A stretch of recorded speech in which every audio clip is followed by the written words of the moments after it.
நம்முடைய மக்கள் சிறப்பான அளவிற்கு இருக்கும் பொழுது பார்ப்பனர்கள் இந்த நாட்டிற்கு வந்து இவர்கள் வீரம் செறிந்தவர்கள், இவர்களை நாம் எதிர்கொண்டு போராடி வெற்றி அடைய முடியாது, சூழ்ச்சியால் தான் வெல்ல முடியும் அப்படிங்கிற நிலையில அவர்கள் என்னென்னலாம் முடியுமோ அப்படியே புராண கதைகள்லாம் கொண்டு வந்தாங்க. அப்படி புராண கதைகள்லாம் இதிகாசங்கள் அப்படிங்கிறதெல்லாம் கொண்டு வந்து 18 புராணங்கள் இருக்கு, பெரிய புராணங்கள், 18 உப புராணங்கள்னு.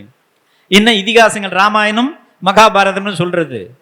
இது இல்லாம 4 வேதம் 6 சாஸ்திரம் இப்படி எல்லாம் அவங்க வச்சு அதெல்லாம் இங்க புகுத்தி அந்த கருத்துக்களை திணித்து இங்க மக்கள் சிறப்பாக இருக்கின்ற காலத்தில் அவர்கள் நேரடியாக வந்து நம்மளை வெல்ல முடியாம அவர்களுடைய கருத்துக்களை புகுத்துகின்ற விதத்திலே புகுத்தி இங்கு நம்முடைய பண்பாட்டை சீரழித்தார்கள்.